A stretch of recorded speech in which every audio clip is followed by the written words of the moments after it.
There is a tension that runs through Neville Goddard's teaching that many students struggle to resolve.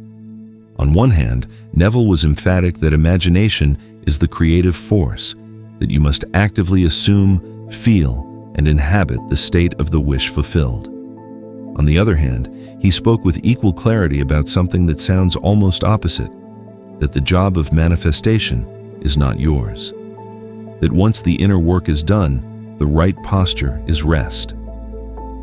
Understanding this is not a contradiction. It is the heart of the practice. Neville taught that there are two entirely different kinds of movement. One is inner movement, the movement of consciousness, of imagination, of assumption. The other is outer movement, the physical action you take in the world. The inner movement, he said, is causal. The outer movement is compelled.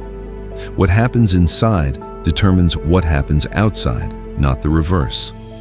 The practical consequence of this is that the frantic outer activity most people engage in to make their desires come true, the forcing, the chasing, the desperate networking and planning, is not only ineffective, but often counterproductive.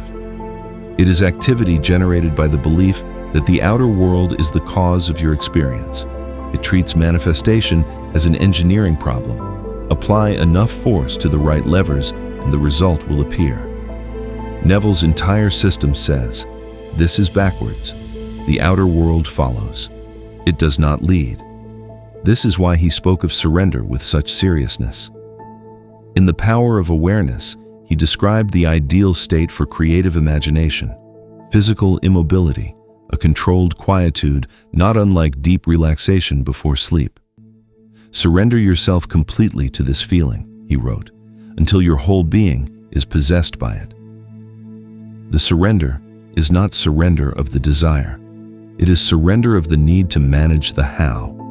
The distinction matters enormously. You maintain the desire with absolute clarity. You assume the wish is fulfilled. You feel it is real. And then, you let it go into the law the way a seed is let go into soil. You do not dig it up every day to check whether it has sprouted. You plant, and then you trust the ground. Neville sometimes called this the attitude of the one who knows. A person who genuinely knows a thing has a different quality of stillness about them than a person who is hoping for a thing. Hope requires effort. You keep returning to the object of hope to reassure yourself it might still come. Knowledge rests. The person who knows the sun will rise tomorrow does not stay up all night to make sure it happens. This inner rest is not laziness.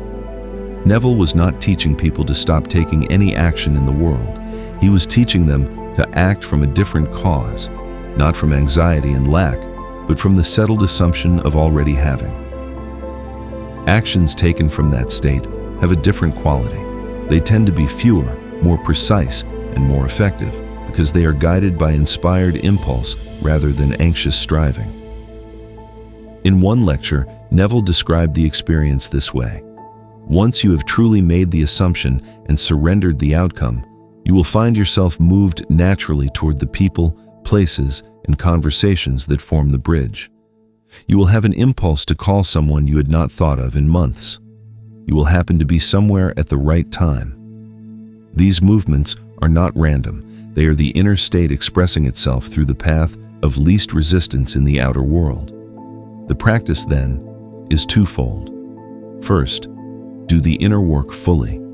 Assume, feel, inhabit the state. Do this with complete seriousness until it is real to you. Second, rest. Release the outcome to the law. Go about your life without compulsive monitoring of results. Not indifference, you care about the desire, but certainty. The way you are certain about things that have already been established. Neville's phrase for this was simple and exact. Assume the feeling of the wish fulfilled and then live from that feeling, not toward it, from it, as a present reality, not as a future hope. That shift, from toward to from, is the whole teaching. And the rest, as he often said, the law will handle.